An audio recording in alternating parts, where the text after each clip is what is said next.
রাজনৈতিক দলের অবশ্যই নিজস্ব আদর্শ থাকবে, তবে তারা নিজেদের মধ্যে আলোচনার ভিত্তিতে কিছু মৌলিক প্রশ্নে ঐক্যবদ্ধ হবেন এমন প্রত্যাশা জাতীয় ঐকমত্য কমিশনের সহসভাপতি অধ্যাপক ডক্টর আলী রিয়াজের।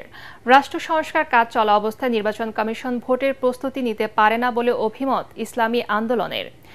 এদিকে দ্বিকক্ষ বিশিষ্ট সংসদের ব্যাপারে আগের বৈঠকে আপত্তি জানালেও এবার পক্ষে মত দিয়েছে নাগরিক ঐক্য।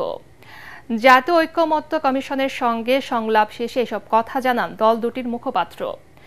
বিস্তারিত মিজান শাহজাহানের রিপোর্টে। সকালে জাতীয় সংসদের এলডি হলে নাগরিক ঐক্যের সঙ্গে বৈঠকে বসে জাতীয় ঐকমত্য কমিশন।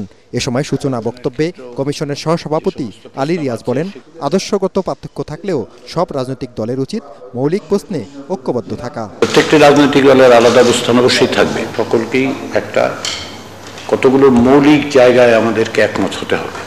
তার জন্য নিঃসন্দেহে রাজনৈতিক দলগুলোর থেকে আমরা আশা করছি যে প্রত্যেকেই কিছু কিছু ছাড় দেবেন, দিয়ে এক জায়গায় আসা যাবে। আপনাদের রাজনৈতিক দলগুলির মধ্যেও আপনাদের সহযোগী শক্তি যাদের সাথে আপনাদের ভিন্ন মত আছে, তারাও একটু আলোচনা করুন নিজেদের মধ্যে।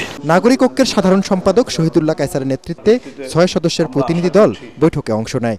বৈঠক শেষে দলটি জানায়, দ্বিকক্ষ বিশিষ্ট সংসদের ব্যাপারে আগের বৈঠকে আপত্তি জানালেও এবার পক্ষে মত দিয়েছে নাগরিক ঐক্য। তখন আমরা দ্বিকক্ষ বিশিষ্ট পার্লামেন্টের ব্যাপারে একমত ছিলাম না।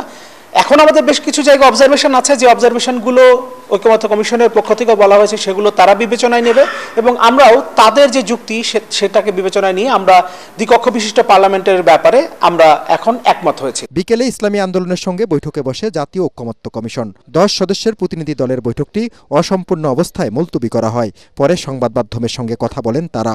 শরিয়া আইন কার্যকর সহ দেশের নাম পরিবর্তনের পক্ষে অনড় অবস্থানের কথা জানায় চরমোনাই পীরের নেতৃত্বাধীন দলটি। প্রস্তাব করেছেন রিপাবলিক অব বাংলাদেশ, আমরা বলছি people's welfare state of Bangladesh.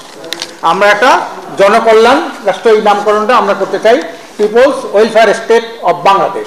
আগামী সংসদ নির্বাচনের আগেই সকল পর্যায়ের স্থানীয় সরকার নির্বাচন শেষ করার দাবিও জানায় তারা। বিশেষত মিজান শাহজাহান, এটিএন বাংলা, ঢাকা।